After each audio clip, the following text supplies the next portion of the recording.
Hello guys, welcome back to our channel. तो पिछली video में हम लोगों ने देखा था एनालिटिकल और synthetic evidences of benzene. Benzene hexagonal होती है, उसका मॉलिक्यूलर वेट 78U है। ये सब चीज़ें हमने साइंटिफिकली प्रूव करी थी पहली वीडियो में। तो अगर आपने वो वीडियो ना देखी हो तो प्लीज़ आप लोग पीछे जाके उस वीडियो को देख लीजिए, क्योंकि जो नेक्स्ट कॉन्सेप्ट जो मैं इस वीडियो में बताने वाला हूँ वो उसी से रिलेट करते हैं। तो हम इस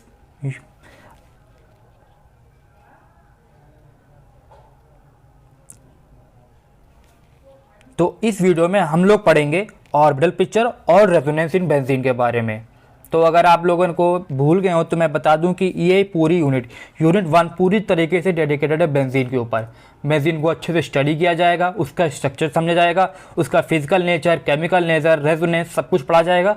और फिर जब हम लोग पूरा अच्छे से उसको पढ़ लेंगे फिर उस पर हम लोग लगाएंगे ग्रुप्स। OH ग्रुप लगा देंगे, CN लगा देंगे, SO3 लगा देंगे और फिर उन ग्रुप को जो डेरिवेटिव्स बन जाएंगे फिर उनको स्टडी करेंगे। तो आगे यूनिट्स पे आप लोग देख सकते हैं कि ये फिनॉल भी है और एरोमेटिक अमीन्स भी है। तो अगर आपको ये चीज़ें पूरी तरीके से अगर आपको समझनी है तो आपको ये वाला जो यूनिट 1 है ये अच्छे से आनी चाहिए। आपके जो बेसिक कॉन्सेप्ट है वो पूरी तरीके से क्लियर होने चाहिए, वरना आपको आगे समझ में नहीं आएगा। या तो आप उसको रट ले, जो थोड़ी देर बाद आप भूल जाएंगे, या उसको आप अच्छी तरह से समझ ले। तो इस वीडियो में हमारा यही एम है कि हम लोग आपको अच्छे से पूरी डिटेल में बेंजीन के बारे में बताएं कि वो क्या होती है और कैसे होती है। तो गाइस, साइंटिस्ट ने जब बेंजीन के बारे में स्टडी करी तो उन्होंने पाया कि ये इस तरीके से कि बेंजीन का स्ट्रक्चर होता है।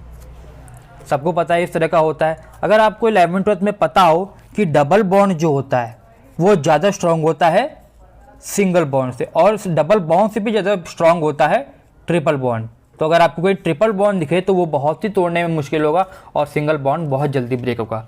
इसके पीछे ये कारण है कि सिंगल बॉन्ड की जो बीच की लेंथ होती है, मीन्स ये जो इलेक्ट्रॉन शेयर हो रहे हैं, ये सबसे ज़्यादा होती है।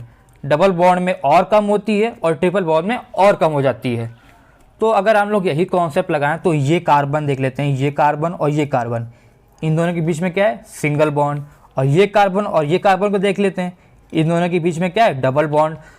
तो कॉमन सेंस कहता है कि यहाँ पे सिंगल बॉन्ड है, यहाँ पे डबल बॉन्ड है, तो मतलब कि इसकी लेंथ होनी चाहिए वो बड़ी होनी चाहिए कंपैरिजन टू दिस, कि इसकी जो लेंथ है वो स्मॉल होनी चाहिए।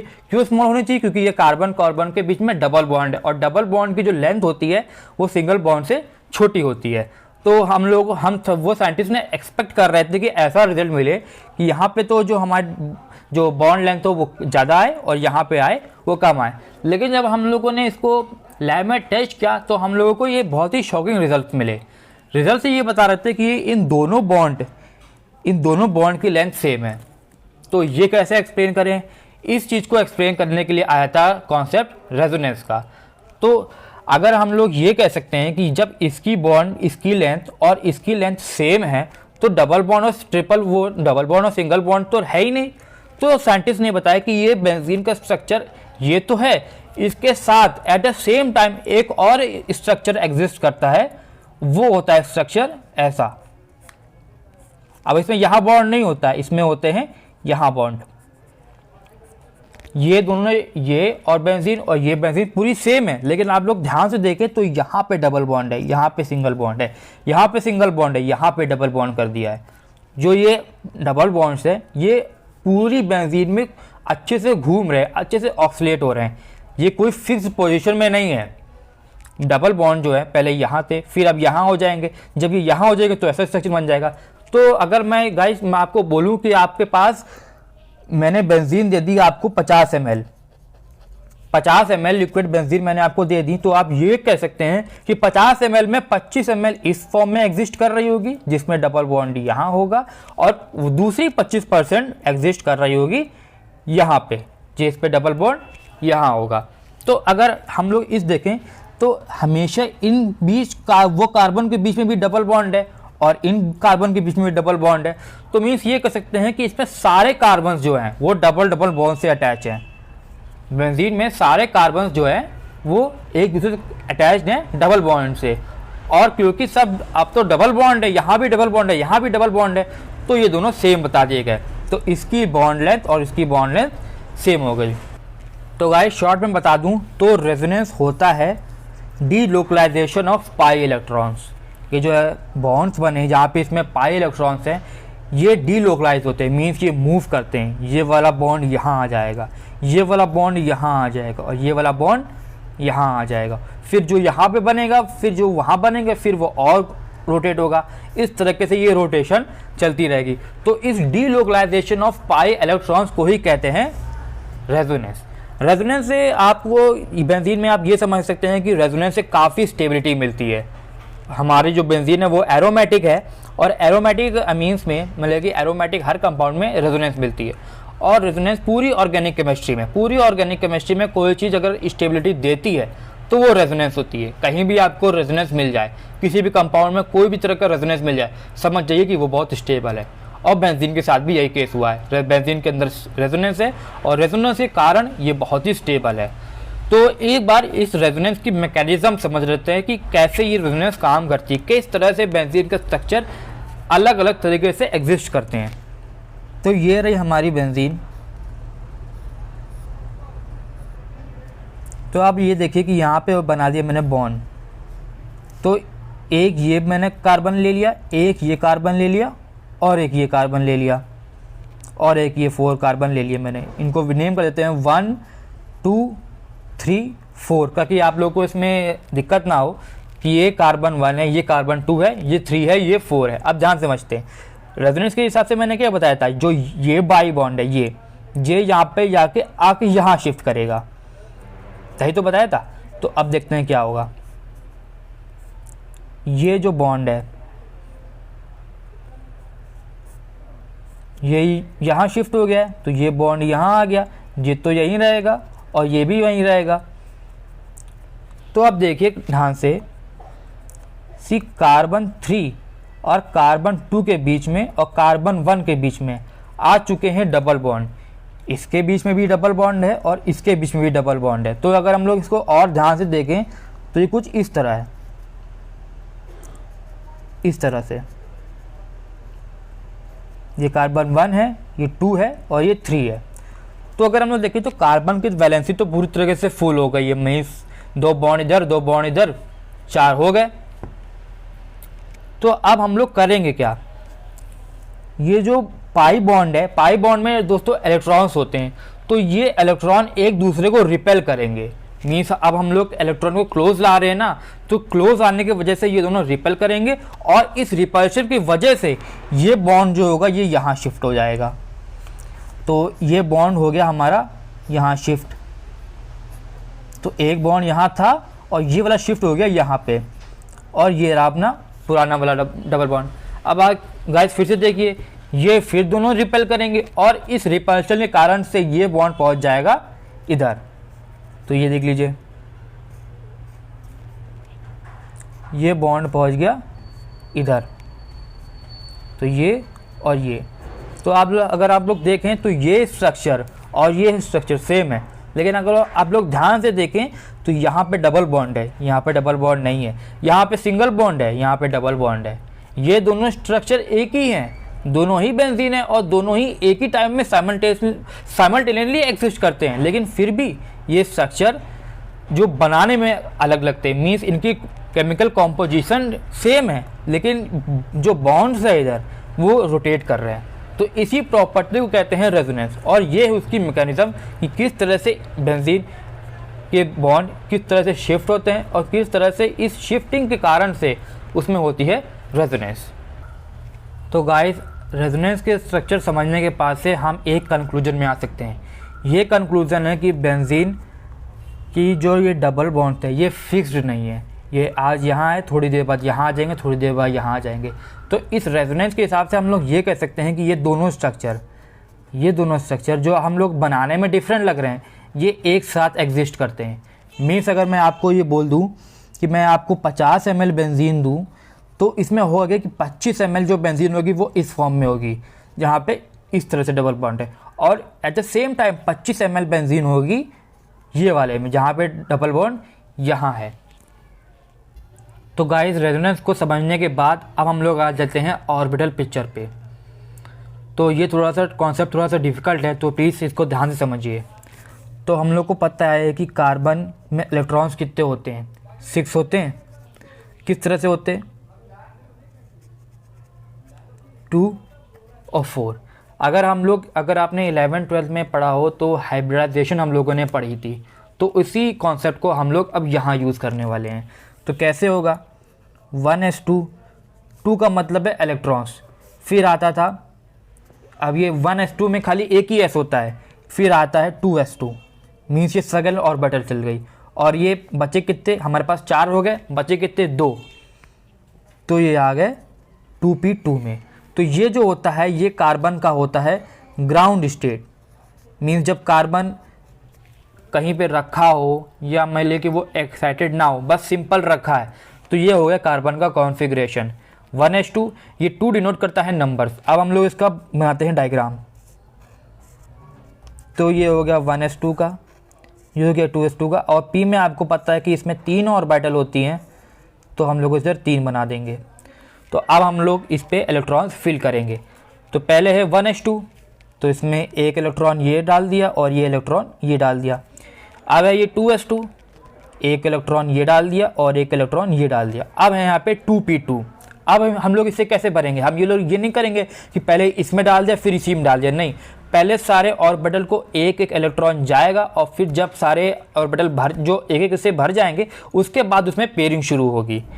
तो इसमें डाल दिया हम लोगों ने एक इलेक्ट्रॉन इधर और एक ये इधर, तो हमारे पास हो गए 6 ये इलेक्ट्रॉन्स हो गए और 6 इलेक्ट्रॉन्स कार्बन में होते हैं। तो ये हो गई हमारी फुल फील्ड, ये हो गई आपकी ग्राउंड स्टेट। अब होता क्या है कि हम लोग जब इसको एक्साइटेड कर देते हैं, एक्साइटेड मीन्स इसको जब ये रिएक्शन के लिए प्रोसीड करती है, तो होता क्या है कि यहाँ से एक इलेक्ट्रॉन निकल के इधर चला जाता है। तो होता क्या है दोस्तों, ये तो सेम ही रहता है, इसका कुछ चेंज नहीं होता है, लेकिन यहाँ से क्योंकि इससे एक इलेक्ट्रॉन निकल जाता है, तो अब बचे कितने इसमें इलेक्ट्रॉन? सिर्फ एक, और गया कहाँ था? p ऑर्बिटल में गया था, तो ये हो जाता है 1 2 3। अब अगर आप लोग ध्यान से देखें तो इसमें कितने ऑर्बिटल खाली हैं? 1 2 3 4, मतलब कि इसमें 4 ऑर्बिटल खाली हैं। और कार्बन की वैलेंसी कितनी होती है? 4, मीन्स कार्बन को 4 बॉन्ड्स चाहिए होते हैं ना। तो ये हो गया कार्बन की वैलेंसी 4 किस तरह से होती है, क्योंकि जब s ऑर्बिटल से p ऑर्बिटल पर एक इलेक्ट्रॉन चला जाता है, तो ये p ऑर्बिटल तो सिंगल बॉन्ड से भर जाता है, लेकिन ये s भी सिंगल बॉन्ड से हो जाता है। तो अब इसकी वैलेंसी क्या हो जाती है? 1 2 3 4, मतलब कि 4। अगर आपको पता भी होगा तो कार्बन को 4 बॉन्ड चाहिए होते हैं। अगर आपने ऑर्गेनिक केमिस्ट्री पढ़ी होगी तो आपको पता होगा कि कार्बन में 4 बॉन्ड होते हैं और उन चारों बॉन्ड को फुलफिल करना जरूरी है, वरना कार्बन स्टेबल नहीं रहता।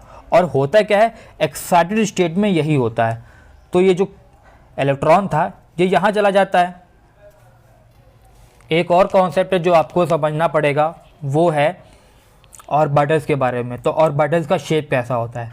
तो एस ऑर्बिटल का शेप होता है एलिप्टिकल या ओवल, p ऑर्बिटल का शेप होता है डम्बल शेप, इस तरह से। तो ये हो गया, हम लोग खाली s और p के बारे में पढ़ रहे हैं। d और f के बारे में हम लोग इसलिए नहीं पढ़ रहे हैं क्योंकि कार्बन में ये बॉन्ड्स आते ही नहीं हैं। जब ये बॉन्ड आते नहीं तो हम लोग इसे फालतू में स्टडी नहीं करेंगे। वैसे भी ये ऑर्बिटल पिक्चर अपने आप में ही बहुत कंफ्यूजिंग है, तो इसमें और कुछ ज़्यादा ऐड नहीं करना चाहिए। तो हम लोग पढ़ लेते हैं यहाँ पे। तो अब हम लोग को ये पता चला कि कार्बन में यहाँ पे 4 वैलेंसी हो गई है, और हम लोगों ने इसको मतलब कि और इससे बेंजीन को और अच्छे से स्टडी किया, तब हम लोगों ने पाया कि जो ये बेंजीन का जो हर एक कार्बन है ये sp2 हाइब्रिडाइज है। sp2 हाइब्रिडाइज का मतलब ये है गाइस कि s का शेप कैसा होता है? ओवल होता है। p का शेप कैसा होता है? डम्बल शेप होता है। हाइब्रिड का मतलब क्या होता है? हाइब्रिड का मतलब होता है मिक्सचर, मतलब कि दो लोग किस s ऑर्बिटल और p ऑर्बिटल दोनों मिल गए और उन दोनों ने मिल के एक नई ऑर्बिटल बनाई जिसका नाम है sp2। अब ये sp2 कितनी ऑर्बिटल्स होती हैं तो हम लोग इसको ऐड कर देते हैं। जैसे कि sp2 है तो s में कितना है 1 और p में कितना है 2, तो होगा इधर 3 ऑर्बिटल। अगर sp3 होता है तो s में तो 1 होता ही है, तो ये हो जाता है 1 + 3 = 4। लेकिन अभी हम लोग बात करेंगे sp2 की, तो यहाँ पे 1 + 3 3 sp2 हाइब्रिडाइज ऑर्बिटल हैं। अब मैंने बता दिया कि S ऐसी होती है, P ऐसी होती है, तो sp2 कैसे होती है? sp2 गाइस कुछ इस तरह से होती है। एक ये बहुत बड़ा लोब होता है, ये कार्बन है, और एक छोटा सा लोब होता है इस तरह से। तो ये हो गई आपकी sp2 कार्बन। अब हम लोग बेंजीन को अच्छे से बना के देखते हैं। तो बेंजीन में सबसे पहले अगर हम लोग कार्बन में ले लेते हैं तो कार्बन, ये कार्बन, ये कार्बन, ये कार्बन, और ये कार्बन, और ये। तो अब देखते हैं कि sp2, यहाँ पे 3 sp2 है। जैसे मैंने हम लोग को बताया था कि यहाँ पे S में 1 था, P में 2 था, तो यहाँ पे 3। तो हर कार्बन के पास 3 sp2 ऑर्बिटल हैं। तो एक ये हो गई, ये हो गई छोटी सी है, फिर एक हो गई ये, और फिर एक हो गई ये। तो यहाँ पे हो गई हमारी 3 sp2 हाइब्रिड ऑर्बिटल। अब देखिए यहाँ पे जो इस कार्बन की होगी, तो ये जो ऑर्बिटल है ये इसके साथ कर जाएगी ओवरलैप। इसने ओवरलैप कर लिया। एक ऑर्बिटल ये है और एक ऑर्बिटल ये है। तो अब क्या होगा, इसमें भी 3 ऑर्बिटल्स हैं, तो इसकी एक sp ऑर्बिटल ओवरलैप कर गई इस कार्बन के साथ। एक ये है और एक ये है। सो इसकी ऑर्बिटल ओवरलैप कर गई इससे। ओवरलैप से यहाँ पे सिंगल बॉन्ड बना है। ओवरलैप से यहाँ पे हेड टू हेड मीन्स यहाँ पे इस तरह से ओवरलैपिंग चल रही है, इस तरह से नहीं, इस तरह से ओवरलैपिंग चल रही है। तो ये हो गया हमारा सिग्मा बॉन्ड। सिग्मा बॉन्ड मतलब कि सिंगल बॉन्ड। ये भी हो गया हमारा सिग्मा बॉन्ड। अगर हम लोग देखें ध्यान से तो इसमें ये तो यहाँ पे इंगेज है, ये इसके साथ बॉन्ड बना रही है, और ये जो होगी जो नीचे बची है ये इसके साथ बॉन्ड बना रही होगी। मैं बना देता हूँ, और एक ऐसी होगी, ठीक है। तो ये इसके साथ बॉन्ड बना रही है, ये इस कार्बन के साथ बनाएगी, ये इस कार्बन के साथ बनाएगी। लेकिन एक जो ऑर्बिटल है जो आप लोगों को खाली दिख रही होगी, ये है, ये किसी से कोई बॉन्ड नहीं बना रही। तो ये जाति का है, ये H हाइड्रोजन के साथ ओवरलैप करती है। तो ये इधर हो गया हमारा, क्योंकि हाइड्रोजन पे कितने इलेक्ट्रॉन होते हैं? 1, और 1 क्या होता है? 1s। S का मैंने शेप कैसा बताया, मैंने आपको ओवल बताया, तो ये ओवल हो गया। तो ये हो गया हमारा हाइड्रोजन, और ये हो गया हमारी ओवरलैपिंग। तो मैं आपको इस वीडियो को ना लंबी हो तो मैं पूरा स्ट्रक्चर बना देता हूँ, फिर मैं दिखाता हूँ। तो गाइस कुछ इस तरह से दिखती है ऑर्बिटल पिक्चर। अभी ये पूरी कंप्लीट नहीं है, इसमें हमें आगे और एक चीज़ ऐड करनी है। तो आपने देखा होगा कि कार्बन ने यहाँ पे सिग्मा बॉन्ड अच्छी तरीके से बना लिए हैं। लेकिन आप ध्यान देंगे तो इस कार्बन, ये कार्बन देखते हैं, इसने कितने बॉन्ड बनाए? एक इससे बनाया 1, एक इससे बनाया 2, और एक इससे बनाया 3। इसने अभी 3 ही कार्बन, इस कार्बन ने अभी 3 ही बॉन्ड बनाए, और कार्बन बनाते कितना है? 4। ये देखते हैं इसने कितने बनाए, एक में इसने 1, 2 और 3, तो इसने भी 3 बनाए। तो अगर हम लोग देखें तो हर कार्बन ने 3 ही बॉन्ड बनाए, और बनाते कितना है वो कार्बन? 4। तो होता है क्या है कि एक अनहाइब्रिडाइज्ड p ऑर्बिटल रह जाती है, वो इस तरह से होती है। हर एक कार्बन के पास एक अनहाइब्रिडाइज्ड p ऑर्बिटल रही जाती है। तो मैं इस बना देता हूँ। तो गाइस जो बची p ऑर्बिटल बनाने के लिए मैंने ये दूसरा डायग्राम लिया है, क्योंकि इसमें ब्लू और ब्लैक पेन से अच्छे से इसमें डिस्क्राइब किया हुआ है, तो इसलिए मैं आपको इसे बता देता हूँ। तो इसमें आप देख सकते हैं कि ये बॉन्ड बनना है, ये बॉन्ड बना, और ये जो p ऑर्बिटल है ये बनाती है पाई बॉन्ड। पाई बॉन्ड कुछ इस तरह से बनता है, इस तरह से। अगर आप लोग देखें तो सिग्मा बॉन्ड बनता है इस तरह से, हेड टू हेड ओवरलैप। इसका हेड टू हेड ओवरलैप हो गया। लेकिन पाई बॉन्ड जो होता है इस तरह से होता है, तो इसमें लेटरल ओवरलैपिंग होती है इस तरह से, है ना। तो ये हो गया आपका सिग्मा बॉन्ड, और ये हो गया आपका पाई बॉन्ड। तो यही इस फिगर में बनाया हुआ है कि देखिए, आप देखिए तो ये जो ब्लैक कलर में है वो है वो जो p ऑर्बिटल बची है, वो इन लोगों ने इससे कर ली है, इसने इससे कर ली है, और इसने इससे कर ली है। तो मीन्स यहाँ पे भी डबल बॉन्ड है, यहाँ पे डबल बॉन्ड है, और यहाँ पे डबल बॉन्ड है। तो अगर हम लोग इस बेंजीन का जो MOT से अगर स्ट्रक्चर बनाए तो कुछ इस तरह से बनेगा। कार्बन कार्बन कार्बन कार्बन, तो यहाँ पे तो सम को सिग्मा बॉन्ड से तो हमें जोड़ ही देना है सबको, क्योंकि सब में सिग्मा बॉन्ड है। एक अब हम लोग देखेंगे कि यहाँ पे कि पाई बॉन्ड किधर है, पाई बॉन्ड इस साइड है, तो मीन्स इस साइड हमने एक और बॉन्ड लगा दिया, मीन्स वो पाई बॉन्ड है। फिर यहाँ देखते हैं पाई बॉन्ड इस साइड है, इस साइड नहीं है, इस साइड है, ये इसका पी ऑर्बिटल और ये इसका पी ऑर्बिटल ओवरलैप कर रहा है, लेटरल ओवरलैप, तो यहाँ कर दिया, यहाँ लगा दिया। और देखते हैं ये यहाँ पे इधर भी ओवरलैपिंग हो रही है, तो ये लगा दी ओवरलैपिंग ये। तो मॉलिक्यूलर ऑर्बिटल पिक्चर है क्या? एक तरीके से मॉलिक्यूलर ऑर्बिटल पिक्चर खाली उस जो इलेक्ट्रॉन का रिप्रेजेंटेशन है, जो हम लोग इधर बॉन्ड लाइन स्ट्रक्चर में बना रहे हैं, इधर जो हम लोगों ने बॉन्ड बना दिए हैं, यहाँ पे हाइड्रोजन भी हैं जो सिग्मा बॉन्ड से जुड़े हुए हैं, यहाँ पे हाइड्रोजन सिग्मा बॉन्ड से जुड़े हुए हैं। तो अगर हम लोग इसको बॉन्ड लाइन ना बना के एक उसकी ऑर्बिटल की शेप में बनाएं, मीन्स उसकी ऑर्बिटल की शेप में बनाएं, तब हम लोग उसे कहते हैं मॉलिक्यूलर ऑर्बिटल पिक्चर।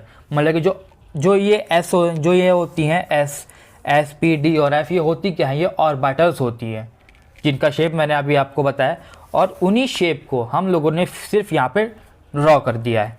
तो मॉलिक्यूलर ऑर्बिटल पिक्चर दिखती कुछ इस तरह से है। तो अगर मैं थोड़े से पॉइंट्स दे रहा हूँ, आप लोग इसको नोट करते रहिए, क्योंकि ये सारे पॉइंट्स आपको बहुत ही काम देंगे अगर आगे आपको बेंजीन को अच्छे से समझना है तो गाइस पॉइंट नंबर पहला है कि ये जो कार्बन के बीच में बॉन्ड, मतलब कि ये कार्बन, अब आप लोग देखें तो इन दोनों कार्बन के बीच में बॉन्ड एंगल, ये इसके साथ बॉन्ड बना रहा है, ये इसके साथ बॉन्ड बना रहा है, तो ये लोग किस एंगल पे हैं, तो वो होता है हमारा 120 डिग्री, क्योंकि ये हेक्सागोनल है। और हेक्सागोनल अगर पर वो परफेक्ट हो तो आपको पता होगा कि हर एंगल होता है 120 डिग्री पे टिल्टेड होता है। तो हम लोग पहला पॉइंट आपका ये हो जाएगा कि यहाँ पे जो सभी कार्बन है उन सबके बीच के जो बॉन्ड है वो है आपका 120 डिग्री, ठीक है। उसके बाद आते हैं इसकी हाइब्रिडाइजेशन पर। तो जो हर कार्बन है यहाँ पे, हर एक कार्बन हाइब्रिडाइज है sp2 से, मीन्स यहाँ पे सारे जो कार्बन है बीट, ये कार्बन 1, ये 2, ये 3, सारे कार्बन हैं अपने sp2 हाइब्रिडाइज। और सब कार्बन के पास तो एक तो पी ऑर्बिटल जो खाली थी ही, जो हम लोगों ने आपको बताई इधर, और 3 तो इनके पास होती कितनी है, 3 sp2 ऑर्बिटल होंगी हर एक कार्बन के पास, और एक होगी p ऑर्बिटल जो अनहाइब्रिडाइज होगी, मीन्स ये हाइब्रिडाइज नहीं है। तो आप ये कह सकते हैं कि हर कार्बन, मीन्स पहली बात तो हर कार्बन sp2 हाइब्रिडाइज है, और हर कार्बन के पास अब कितनी ऑर्बिटल्स हैं, 3 sp2 और वो ऑर्बिटल्स हैं जो एक दूसरे कार्बन से बॉन्ड बनाए हुआ है, और एक उसमें है p ऑर्बिटल जो है अनहाइब्रिडाइज। ये अनहाइब्रिडाइज कार्बन जो ऑर्बिटल है ये इन्वॉल्व होती है पाई बॉन्ड बनाने में, और पाई बॉन्ड से ही जब आता है तो इसमें रेजोनेंस होना शुरू हो जाती है। तो तीसरा पॉइंट है यह आपका कि ऑल कार्बन आर सेम, कोई भी कार्बन अंतर नहीं है इसमें। मतलब कि ये कार्बन, अगर मैं बेंजीन को थोड़ा सा इस तरह घुमा देता हूँ, इस तरह अगर मैंने इसको थोड़ा सा घुमा दिया,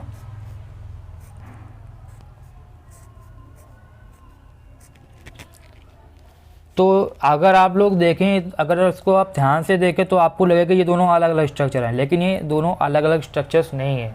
यहाँ पे इस चीज़ को मैंने बस इस तरह से रोटेट कर दिया है, तो यहाँ पे जो कार्बन है, ये कार्बन और ये कार्बन, ये सेम है ये वाले कार्बन और ये वाले कार्बन से।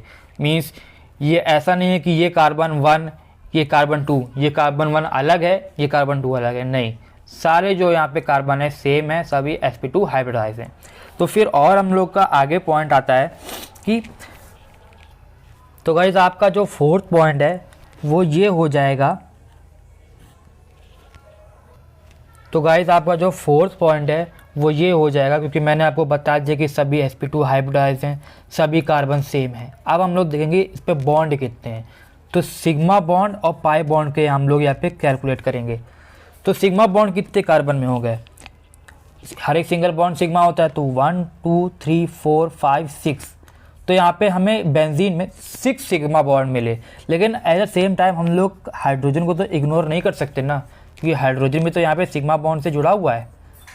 तो कितने हाइड्रोजन है, 6, तो इस हेक्सागोनल में कितने सिग्मा बॉन्ड मिले 6, हाइड्रोजन में कितने हैं 6, तो 6 + 6 12। तो यहाँ पे हमारे पास हो गए 12 सिग्मा बॉन्ड। अब ये सिग्मा बॉन्ड बने कैसे हैं? सिग्मा बॉन्ड बने हैं ओवरलैपिंग की वजह से, head to head overlapping of sp2 hybridize orbitals. और ये एक कार्बन की sp2 और ये दूसरे कार्बन की 2, जब ये दोनों sp2 एक दूसरे से हेड टू हेड ओवरलैप करे तो बना एक ये सिग्मा। और फिर जब ये कार्बन हाइड्रोजन के साथ ओवरलैप करे, ये हाइड्रोजन की s ऑर्बिटल थी और ये है कार्बन की sp2 ऑर्बिटल, जब इन लोगों ने बनाया तो इन लोगों ने भी हेड टू हेड ओवरलैप किया, तो ये भी सिग्मा बॉन्ड, ये भी सिग्मा बॉन्ड, तो हमारे पास हो गए सिग्मा बॉन्ड जो हो गए वो टोटल 12 हो गए। पाई बॉन्ड गिनते हैं, पाई बॉन्ड होता है डबल बॉन्ड, तो डबल बॉन्ड तो सिर्फ इतने दिख रहे हैं 1 2 3, तो डबल बॉन्ड अपने हैं सिर्फ 3, तो ये हो गया आपके 3 बॉन्ड। फिफ्थ आपको जो मॉलिक्यूलर ऑर्बिटल स्ट्रक्चर में रेजोनेंस हम लोगों ने क्यों किया, क्योंकि बेंजीन काफ़ी स्टेबल है। कुछ बेंजीन की जो स्टेबिलिटी है, आपने सिंथेटिक एविडेंसेस में पढ़ा था कि बेंजीन ज़्यादातर रिएक्शंस नहीं देती है, वो ना एडिशन रिएक्शन देती है ना ऑक्सीडेशन देती है, वो देती है खाली सब्स्टिट्यूशन। तो ये क्यों देती है? क्योंकि उसमें प्रेजेंट होता है रेजोनेंस। इस रेजोनेंस के कारण जो सारे जो पाई इलेक्ट्रॉन्स है ये पूरी तरीके से कार्बन में घूमते रहते हैं और ये काफ़ी स्टेबिलिटी प्रोवाइड करते हैं। तो ये हो गई आपकी मॉलिक्यूलर ऑर्बिटल पिक्चर और resonance. Thank you for watching.